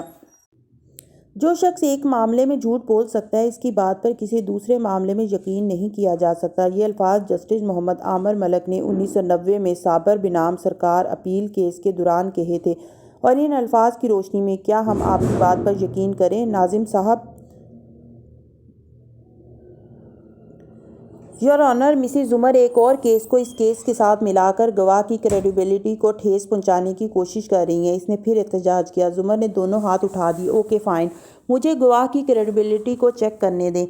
دوبارہ سے ناظم کو دیکھتے ہوئے سنجیدگی سے بات کا آغاز کیا۔ آپ کتنی دفعہ جیل جا چکے ہیں؟ اس سوال پہ پراسیکیوٹر نے پھر سے پہلو بدلا تھا۔ 2 دفعہ۔ کیا یہ درست ہے کہ آپ کے اوپر چوری اور اغوا برائے تاوان کے 5 مقدمے مختلف اوقات میں قائم ہو چکے ہیں؟ جی، وہ ڈٹائی سے بولا۔ زمر نے جج صاحب کو ان الفاظ کو جذب کرنے کے لیے چند لمحے کا وقفہ دیا، پھر بولی، اس رات آپ جب فیکٹری پہنچے تو آپ نے گن فائر کب سنا؟ جب میں نے کار پارک کی۔ اور پھر آپ دوڑ کر اندر آئے تو کیا دیکھا؟ یہی کہ فارس غازی نے گن مقتول پہ تانی ہوئی ہے اور مقتول کی کنپٹی سے خون بہہ رہا ہے۔ کیا فارس غازی اس کو دوسری گولی مارنا چاہتا تھا؟ آبجیکشن یور آنر، کاؤنسلر گواہ سے اس کی رائے مانگ رہی ہے۔ وہ پھر پیچھے سے بولا۔ جج نے سسٹینڈ بولا ہی تھا کہ زمر فوراً اسے کہنے لگی، اوکے، میں سوال کو رپیٹ کرتی ہوں، کیا آپ نے غازی کو دوسری گولی چلانے سے روکا؟ نہیں، وہ دوسری گولی نہیں چلا رہا تھا، اس نے مجھے دیکھ کر گن نیچے کر لی۔ اوکے، وہ وائٹ بورڈ کی طرف آئی، ایک جگہ انگلی رکھی۔ اس مقام پر آپ نے کار پارک کی اور اس مقام پہ فارس غازی نے آپ کے بقول گولی چلائی۔ میں چند روز پہلے اپنے بھتیجے کے ساتھ اس جگہ پہ گئی اور اس نے مجھے پوائنٹ A سے پوائنٹ B تک بھاگ کر دکھایا۔ اس پارکنگ کی جگہ سے اس اندرونی کمرے تک بھاگ کر بھی آتے اس کو 1.5 منٹ لگا۔ آپ کو بھی اتنا ہی وقت لگنا چاہیے۔ مجھے صرف اتنا سمجھائیں کہ گولی چلانے کے بعد 1.5 منٹ تک ایک آدمی جس کا ارادہ بقول آپ کے دوسری گولی چلانے کا بھی نہیں تھا، وہ کیوں اپنے مقتول پہ پستول تانے رکھے گا؟ عموماً گولی چلانے کے بعد پستول جھٹکا کھاتا ہے اور لوگ پستول والا ہاتھ نیچے گرا دیا کرتے ہیں۔ میں کیا کہہ سکتا ہوں؟ میں نے جو دیکھا وہ بتا دیا۔ اس نے ڈھٹائی سے شانے اچکائے۔ زمر نے ایک نظر جج صاحب کو دیکھا۔ انہوں نے ان کے تاثرات پہ نظر ڈالی جو کاغذ پہ کچھ لکھ رہے تھے، پھر دوبارہ ناظم کی طرف گھومی۔ اچھا، مجھے ذرا ریفریش کرنے دیں۔ غازی مبینہ طور پر لاش کو کس طرح کار تک لے کر آیا؟ گھسیٹ کر؟ فیس اپ یا فیس ڈاؤن؟ جی، لاش کا چہرہ اوپر تھا یا زمین کی طرف تھا؟ اوپر تھا۔ جو راستہ آپ نے پولیس کو بتایا تھا جہاں مقتول کے خون کے دھبے ملے ہیں وہ پتھریلا بھی ہے اور درمیان میں کافی گھاس بھی، جیسا کہ آپ ان تصاویر میں دیکھ سکتے ہیں۔ اس نے اپنی میز سے چند تصاویر اٹھا کر باری باری جج صاحب اور پھر نیچے پراسیکیوٹر کی میز پہ رکھیں۔ اس لحاظ سے جب کسی شخص کو ایسی زمین پہ گھسیٹا جائے تو اس کی کمر پہ رگڑ کے نشان یا کپڑوں کا پھٹنا یا سبز مائل دھبے ہونا ناگزیر ہوتا ہے، مگر میڈیکو لیگل رپورٹ کے مطابق مقتول کے جسم پہ ایسا کوئی نشان نہیں تھا۔ پراسیکیوٹر کھڑا ہونے لگا مگر وہ اونچی آواز میں بولے گئی، اور اس سے پہلے کہ پراسیکیوٹر صاحب اعتراض کریں، 1990 میں جسٹس عامر ملک نے سردار لطیف کھوسہ کے کلائنٹ صابر وغیرہ کی اپیل اس لیے منظور کی تھی کہ اگر اس نے مبینہ طور پر لاش کو گھسیٹا تھا تو لاش پہ سبزی مائل دھبے یا رگڑ کے نشان کیوں نہیں تھے؟ اس ججمنٹ کی روشنی میں یہ ثابت ہوتا ہے کہ ناظم صاحب کے بیان میں جھول ہے اور لاش کو 2 لوگوں نے اٹھا کر کار میں ڈالا تھا اور وہ 2 لوگ شریک جرم تھے۔ اوکے، اب کاؤنسلر ٹیسٹیفائی کر رہی ہے۔ زمر اسے نظر انداز کیے جج صاحب کے سامنے آ کر بولی، یور آنر، مجھے مزید کوئی سوال نہیں کرنا، لیکن میں گواہ کو ری کراس کرنے کا حق محفوظ رکھنا چاہتی ہوں۔ پراسیکیوٹر کے تاثرات بے چینی سے بگڑے اور یور آنر، اگر اس دوران ناظم صاحب جیل توڑ کر کسی دوسرے ملک فرار ہو گئے تو عدالت کو ان کی گواہی خارج کرنی ہوگی یا پراسیکیوٹر صاحب کو اس گواہ کو گیو اپ کرنا پڑے گا۔ اب وہ دونوں ایک ساتھ بولنے لگے تھے اور درمیان میں جج صاحب بھی ناخوشی سے کچھ کہے جا رہے تھے۔ فارس نے ایسے میں مڑ کر احمد کو دیکھا جو کسی سوچ میں گم لگتا تھا۔ میں پھر کہہ رہا ہوں، کارداز کی جوب چھوڑ دو۔ خاور کے ہوتے ہوئے وہ کسی دوسرے کو اپنا رائٹ ہینڈ نہیں بنائیں گے۔ خاور نہیں ہے اب، وہ ہلکا سا بولا تو فارس نے ایک دم چونک کر اسے دیکھا۔ کیوں، کدھر گیا وہ تیزی سے سیدھا ہوا۔ معلوم نہیں، نوکری سے نکال دیا اسے یا خود ہی کہیں روپوش ہو گیا ہے۔ احمد سامنے دیکھنے لگا۔ فارس نے ہونٹ سکیڑ کر سانس خارج کی اور واپس پیچھے کو ہوا۔ کچھ معلوم ہے کیوں؟ وہ تو ان کا قابل اعتبار بندہ تھا۔ سرسری سا پوچھا۔ No idea. احمد نے شانے اچکائے۔ مسکراہٹ فارس کے لبوں پہ ابھر کر معدوم ہوئی۔ اتنے دن بعد سکون کا سانس نصیب ہوا تھا اسے۔ ایک نظر پراسیکیوٹر کی طرف دیکھا جو عدالت برخاست ہونے پہ اب موبائل پہ کوئی نمبر ملاتا تیزی سے باہر نکل رہا تھا۔ کوشش کرتے رہو، مگر تمہیں پیسے دینے والا فون نہیں اٹھائے گا۔ وہ جب اٹھا تو مسکرا رہا تھا۔ احمد کچھ کہے بنا باہر نکل گیا تھا۔ زمر نے اپنی چیزیں سمیٹتے چونک کر اسے مسکراتے دیکھا، پھر آنکھیں سکیڑی۔ ایسا کیا ہوا ہے جو میں نہیں جانتی؟ ارے نہیں، میں یہ سوچ رہا تھا کہ ناظم کی طرف سے پریشان نہ ہو، وہ جیل سے نہیں بھاگے گا۔ تمہیں کیسے پتا؟ میں دیکھ لوں گا اس معاملے کو۔ بالکل نہیں۔ قلم اٹھا کر سختی سے تنبیہ کی، تم کسی معاملے کو نہیں دیکھو گے۔ اگر تم نے کسی کو پھر جیل میں مارا پیٹا تو اچھا نہیں ہوگا۔ تم مجھ سے کیا چاہتی ہو؟ صبر اور تحمل سے اس کے سامنے کھڑے اس نے پوچھا تھا۔ اول تم بالکل آرام اور سکون سے جیل میں رہو، کچھ نہ کرو، کچھ بھی نہیں، صرف ایک شریف آدمی بن کر رہو، اور دوم تم مجھے آپ کہا کرو۔ اسے گھور کر وہ پلٹی تھی کہ وہ اسی تابعداری سے بولا تھا، جو تم کہو۔ زمر کے تو سر پہ لگی تلووں پہ بھجی ایڑیوں پہ تیزی سے گھومی۔ تمہیں پتہ ہے فارس، اگر مجھ پہ ایک قتل معاف ہوتا تو کس کو گولی مارتی؟ مجھے پتہ ہے۔ وہ مسکرا کر ہلکا سا اس کی طرف جھکا۔ تم خودکشی کرتی، اور ایک طرف سے نکل کر سپاہیوں کی طرف بڑھ گیا جو اسے لینے آ رہے تھے۔ اف، اس نے کلس کر ڈھیروں غصہ اپنے اندر اتارا تھا۔ یہ شاید اگلی رات کا قصہ ہے۔ اندھیرے اور دھند میں ڈوبی انیکسی کی عمارت خاموش پڑی تھی۔ کچن میں دودھ ابلنے رکھا تھا اور حنین چولہے کے آس پاس ٹہلتی موبائل اسکرین پہ انگلی پھیر رہی تھی۔ لمبا سویٹر پہنے، پیروں میں مختلف رنگ کی جرابیں جن سے انگوٹھے برہنہ ہو کر نکل رہے تھے، اور بالوں کو گول مول باندھے ہوئے ایک بے ترتیب اور بھرے بھرے کچن کے اندر کھڑی تھی۔ سارے برتن دھلے تھے مگر پھر بھی کچھ صاف نہ لگتا تھا، نہ جانے کیوں۔ اسکرین کو دیکھتے اس کی آنکھیں پھیلیں، انگوٹھے اور انگلی سے اس سطر کو زوم کر کے بڑا کیا، بار بار پڑھا۔ نوشیروان کاردار اور علیشہ ربیکہ کاردار اب دوست ہیں۔ فیس بک کی ایک پبلک سی اطلاع کو وہ بار بار پڑھ رہی تھی۔ ہاشم کی پروفائل وزٹ کرنا چھوڑ چکی تھی، مگر باقی کاردارز کو وہ کبھی کبھی دیکھ ہی لیتی تھی۔ مگر یہ دونوں دوست کیسے بن گئے؟ اس نے دانتوں کے درمیان انگلی دبا کر سوچا۔ اچنبھا سا اچنبھا تھا، دل میں کھدبد ہوئی۔ آج ہی تو فیونا نے بتایا تھا کہ خاور اب یہاں جاب نہیں کرتا۔ اگر میں اس سپر ہیرو مطلب سپر لوزر کی پروفائل ہیک کروں تو کسی کو نہیں پتہ چلے گا۔ آنکھیں چمکی اور اس سے پہلے کہ وہ ایکسائٹیڈ ہو کر لیپ ٹاپ اٹھانے بھاگتی کی آواز کے ساتھ دودھ ابل کر چولہے پہ جا گرا۔ اللہ میرے! وہ دہل کر پلٹی اور جلدی سے چولہا بند کیا۔ پورے 20 منٹ میں ادھر کھڑی رہی مگر نہیں، تب نہیں ابلنا تھا اسے، اور 1 منٹ کے لیے فون اٹھایا تو یہ گر گیا۔ میں کدھر جاؤں؟ ڈوئی زور سے کاؤنٹر پہ پٹک کر وہ رونے والی ہو رہی تھی۔ دفتر چوکھٹ پہ زمر نمودار ہوئی۔ وہ اپنے لیے چائے بنانے آئی تھی شاید۔ کیا ہوا؟ اندر آتے تعجب سے اس کو دیکھ کر پوچھنے لگی۔ حادثہ ہوا، قیامت ہوئی۔ وہ آنکھوں میں آنسو لیے غم اور غصے سے پلٹی۔ میں حنین یوسف اب 10 منٹ یہاں کھڑی ہو کر چولہا صاف کروں گی اور پھر یہ فرش بھی، اس روز کتابیں لے پڑھنے کے لیے، پینٹ خریدا تصویریں بنانے کے لیے کہ آنکھ اور دل کو کیسے مصروف کروں، مگر پڑھنے لگی تو فوکس نہیں ہوا، پینٹ کرنے لگی تو رنگ ہی ادھر ادھر بہنے لگے۔ اچھا ٹھیک ہے، نہ مجھے پڑھنے کا شوق ہے، نہ آرٹسٹ ہوں، مجھے تو انجینئر بننا تھا، وہ بھی نہ بن سکی۔ ایم اے بھی نہیں کیا میں نے۔ آپ بتائیں کیا میں اتنی جینیس لڑکی اس قابل تھی کہ یوں گھر میں ضائع ہوں؟ مجھے تو کمپیوٹر ہیکر بننا تھا، آئی ٹی ایکسپرٹ بننا تھا، مجھے تو نولن روس کی طرح انگلیاں کھٹ کھٹ کر کے کمپیوٹرز کی دنیا پہ حکمرانی کرنی تھی۔ اور کر کیا رہی ہوں میں؟ دونوں ہاتھ ہلا ہلا کر غصے اور آنسو بھری آنکھوں کے ساتھ بولے جا رہی تھی۔ میں یہاں پہ برتن دھو رہی ہوں، چولہوں کی گرل مانج رہی ہوں، باتھ روم صاف کر رہی ہوں، فرش اسکرب کر رہی ہوں، جھاڑو اور ٹاٹ لگا رہی ہوں۔ ارے نوکرانیاں کرتی ہیں یہ سب، یا وہ پتی ورتا قسم کی بیویاں جن کے پاس دنیا کا کوئی دوسرا کام نہیں ہوتا، نہ ٹیلنٹ ہوتا ہے نہ ذہن ہوتا ہے، وہ کرتی ہیں ایسے کام، اور امی نے مجھے ان کاموں میں لگا دیا۔ وہ صدمے میں تھی۔ زمر تحمل سے سنتی رہی۔ آئی ایم ڈن، دونوں ہاتھ اٹھا کر جیسے اعلان کیا۔ بہت بن چکی میں ماسی، نہیں کرنے مجھے فارغ عورتوں والے کام۔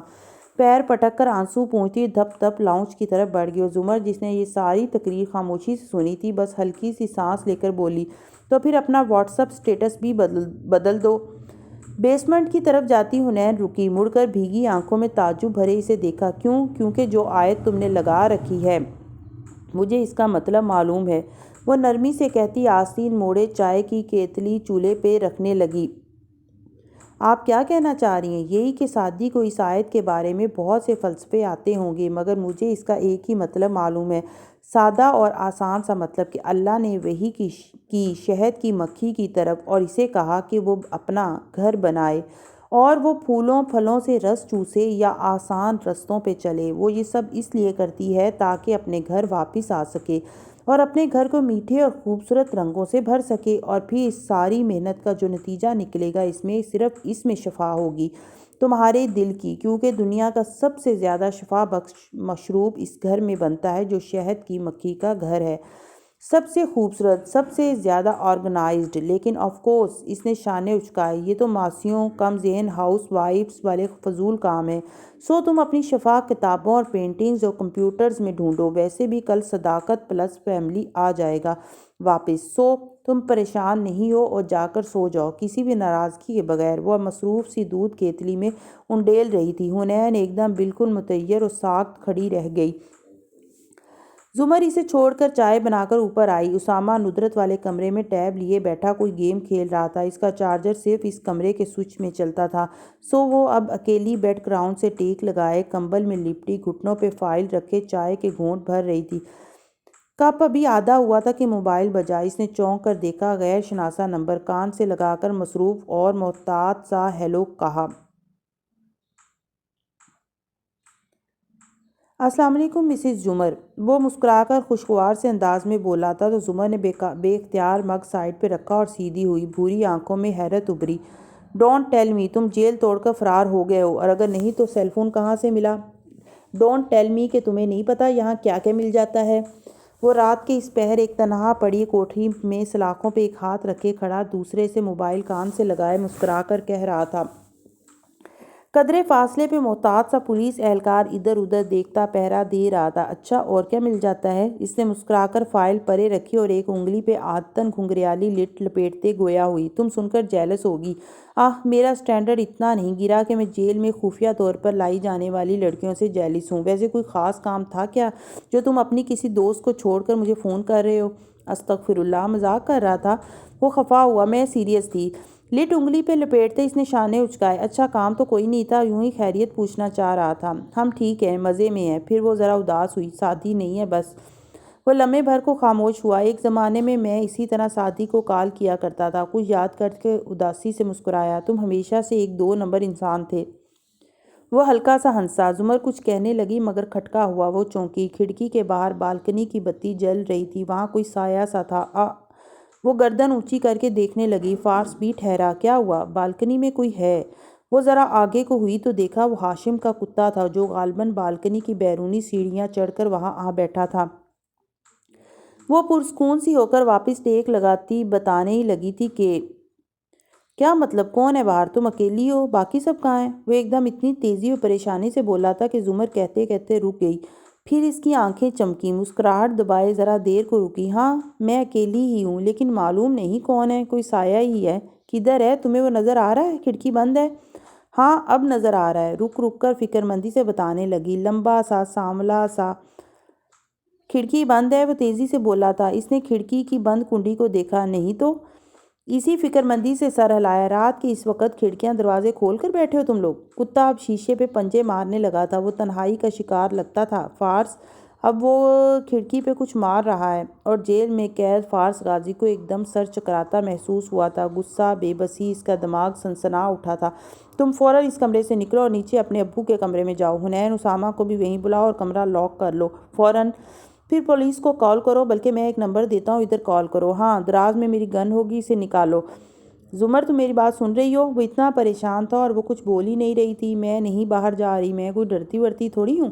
مسکراہٹ دبا کر آواز کو سنجیدہ رکھے بولی زمر، میں کہہ رہا ہوں کمرے سے نکلو۔ وہ غصے سے بولا تھا۔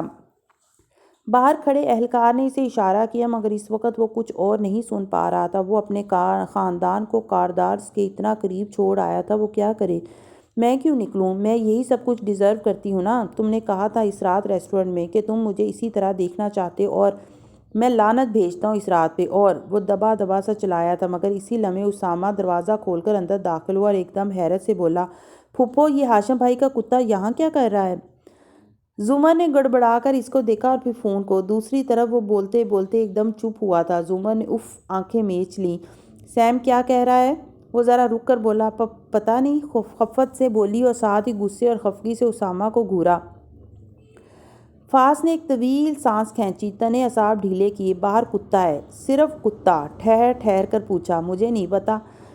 اسامہ فون غصے سے اس کی طرف بڑھایا۔ ماموں کا فون ہے، بات کرو۔ ہیں سچی؟ وہ خوشی سے آگے بڑھا، پھر فون لیتے ہوئے زمر کے تاثرات دیکھ کر مسکراہٹ سمٹی۔ میں نے کیا کیا ہے؟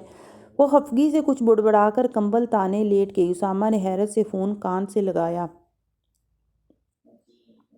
ماموں ذرا اپنی پھپھو کو فون دو، اسے شدید تاؤ آیا تھا۔ اتنی آواز تو زمر کو بھی سنائی دی تھی۔ جب ہی کروٹ کیے بولی، میں سو گئی ہوں۔ وہ کہہ رہی ہے میں سو گئی ہوں۔ اس نے اطلاع دی، پھر پرجوش سا بات کرنے لگا، آپ کیسے ہیں؟ ہم آپ کو بہت مس کرتے ہیں۔ ہنا ہنا ساتھ ہی آواز دیتا نیچے بھاگا تھا۔ آنکھیں موندے وہ سخت خفا تھی۔ فون کس نے سنا، کب بند ہوا، کچھ معلوم نہیں۔ حنین اس کے ساتھ آ کر لیٹی تو اس نے آنکھوں سے بازو ہٹایا۔ ہنا اداسی سے بند فون اس کے ساتھ رکھ رہی تھی۔ سوری، میں کچھ زیادہ ہی بول گئی۔ وہ چت لیٹی آزردگی سے چھت کو دیکھ رہی تھی۔ ایسے موقعوں پہ بھائی بہت یاد آتا ہے۔ اگر وہ ہوتا تو ایسے آسان لفظوں میں میرے ہر مسئلے کا حل بتا کر مجھے پرسکون کر دیتا، پتہ ہے۔ ہلکا سا ہنسی۔ کبھی کبھی کہتا تھا، ہنا کبھی مجھے بہت سا وقت ملے تو میں ایک کتاب لکھوں گا قرآن پہ۔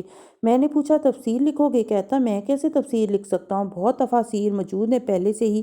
میں صرف قرآن پہ غور و فکر کر کے آیات سے ملنے والے اسباق کو لکھنا چاہتا ہوں کہ میں نے اس آیت سے کیا سیکھا، کیا سمجھا۔ میں اسے ڈراتی تھی کہ بھائی فتوے لگ جائیں گے، لوگ کہیں گے آپ کو قرآن پہ کچھ لکھنے کی اجازت کس نے دی، اہلیت کیا ہے آپ کی؟ تو وہ ہنس کر کہتا، ان لوگوں سے کہنا ہنا مجھے نہ ان کی اجازت کی ضرورت ہے، نہ مجھے ان کے فتووں سے فرق پڑتا ہے۔ مجھے قرآن پہ غور و فکر کرنے کا حق اللہ نے دیا ہے۔ مجھے نیکی کا حکم دینے اور برائی سے روکنے کی تاکید اللہ نے کی ہے۔ کوئی پیر، کوئی عالم، کوئی پروفیسر مجھ سے یہ حق نہیں چھین سکتا۔ میں اہل قرآن ہوں، ہم اللہ کا کنبہ ہیں، ہم اللہ کے مددگار ہیں۔ ہم تو بھئی ڈنکے کی چوٹ پہ قرآن عام لوگوں تک، عام ہاتھوں تک پھیلائیں گے، عام اور سادہ زبان میں۔ ہاں جس دن ہمارے اونچی دستاروں والے اور لمبے لمبے ناموں والے معزز علماء کرام، جس دن وہ گاڑی اردو اور مشکل اصطلاحات میں بیان دینا اور کتابیں لکھنا چھوڑ دیں گے، اس دن میرے کچھ بھی لکھنے کی ضرورت نہیں رہے گی۔ لیکن جب تک وہ قرآن کو عام نہیں کریں گے، میں تو ایسا کچھ ضرور لکھوں گا، کیونکہ جس نے مجھے سکھایا ہے مجھے اس علم کا حق ادا کرنا ہے، نہیں تو میری پوچھ دوسروں سے زیادہ ہوگی۔ تم یہ سب کیوں کہہ رہی ہو؟ کیونکہ جب ہم چھوٹے تھے تو سنتے تھے حافظ قرآن کے والدین کے سر پہ قیامت کے دن سونے کا تاج پہنایا جائے گا۔ بات یہ ہے زمر کے اس تاج کے لیے ہم اپنے بچوں کو قرآن تو یاد کروا دیتے ہیں، مگر یہ بھول جاتے ہیں کہ یہ تاج بہت بھاری ہے۔ حنین اس کا دل دکھا، ایک دم اٹھنے لگی، مگر ہنا نے کروٹ بدل لی۔ ابھی مجھے کوئی بات نہیں کرنی، مجھے فی الحال مدد کی ضرورت ہے، مگر نہ آپ سے، نہ بھائی سے، نہ ہی کتاب والے شیخ سے۔ مجھے ان کی مدد چاہیے جنہوں نے میرے سر پہ یہ تاج رکھا تھا۔ مجھے ان کو ڈھونڈنا ہے۔ کروٹ لیے اس کی آواز نم ہو گئی۔ زمر خاموشی سے واپس لیٹ گئی اور دور سمندر پار کمرہ سجن میں زنجیروں میں جکڑے قیدی کے سامنے رئیس پنجوں کے بل بیٹھا چند تصاویر زمین پہ رکھ رہا تھا۔ یہ تمہارا بیٹا ہے اور یہ تمہاری بیوی اور ماں۔ ان کو خاور صرف ای میل کر کے ایک نامعلوم مقام پر ایک نامعلوم گھر میں شفٹ ہونے کے لیے کہتا ہے، اور کل وہ شفٹ ہو بھی گئے ہیں۔ کوئی نہیں جانتا وہ کہاں ہیں سوائے ہاشم کاردار کے۔ تم ان کی خیریت چاہتے ہو تو اعتراف جرم کر لو، ورنہ ہم سے اب کچھ بعید نہیں۔ وہ کہہ رہا تھا اور خاور خاموش مگر سرخ انگارہ آنکھوں سے اسے گھور رہا تھا۔ کمرہ ملاقات خالی تھا سوائے اس وجیح و مصروف ملاقاتی کے جو میز کے پار بیٹھا ٹانگ پہ ٹانگ جمائے بار بار کلائی میں بندھی قیمتی گھڑی دیکھ رہا تھا۔ پورے کمرے میں اس کے پرفیوم کی مہک رچ بس گئی تھی۔ فارس غازی چوکھٹ پہ نمودار ہوا تو بیزار بیٹھے ہاشم نے نگاہیں اٹھائیں، پھر خود بھی کھڑا ہوا، مصافحے کے لیے ہاتھ بڑھایا۔ ہیلو فارس، تمہارا شکریہ کہ تمہیں بالآخر میرا پیغام مل گیا، وہ ازلی بے نیاز انداز میں کہتا اس سے ہاتھ ملا کر کرسی کھینچ کر بیٹھا۔ ہاشم بھی کوٹ کا بٹن کھولتے ہوئے سامنے بیٹھا تھا۔ ہاں میں مصروف تھا، زمر سے تمہاری خیریت معلوم ہو جاتی تھی، ذرا توقف کیا، سوری پہلے نہیں آ سکا۔ ہلکے سے ابرو اچکائے فارس نے جواباً ناک سے مکھی اڑانے والے انداز میں ہاتھ ہلایا۔ میں نے خاور کو 2-3 دفعہ پیغام بھجوایا تھا، کوئی 2 ماہ پہلے، مسئلے کی نوعیت سے بھی آگاہ کیا تھا، کیا اس نے نہیں بتایا؟ دونوں ہاتھ میز پر رکھے آگے ہو کر بیٹھتے فارس نے سنجیدگی سے بات کا آغاز کیا۔ ہاشم اس کے برعکس ٹیک لگا کر ایک بازو کرسی کی پشت پہ پھیلائے بیٹھا تھا، ہلکے سے کندھے اچکائے۔ اس نے بتایا تھا، میرے ہی ذہن سے نکل گیا، کہو کیا بات تھی، کوئی فنانشل پرابلم؟ وہ رکا، پھر ہاشم کی آنکھوں میں دیکھتے ہوئے سنجیدگی سے کہنے لگا، 2 ماہ پہلے عدالت میں میرے پاس الیاس فاطمی آیا تھا۔ کون الیاس فاطمی؟ ہاشم نے لا علمی سے ابرو اٹھایا۔ البتہ فارس نے دیکھا کرسی کی پشت پہ پھیلے اس کے ہاتھ کی انگلیاں اندر کو مڑیں، یعنی کہ وہ چونکا تھا مگر چہرے سے ظاہر نہیں تھا۔ وارث کا باس، جس پہ مجھے شک تھا کہ اس نے وارث کو مروایا ہے۔ اوہ یس فاطمی، نیب ڈائریکٹر، آئی سی، تو کیا تمہاری اس سے بات ہوئی؟ عام سے لہجے میں سوال کیا۔ ہاں کچھ دیر کے لیے۔ اس نے کہا کہ وہ میرے ساتھ تعاون کرنے کے لیے تیار ہے، کیونکہ اسے ڈر ہے کہ میں باری باری اپنے ہر دشمن سے انتقام لے رہا ہوں، سو وہ نہیں چاہتا کہ اس کی باری بھی آئے۔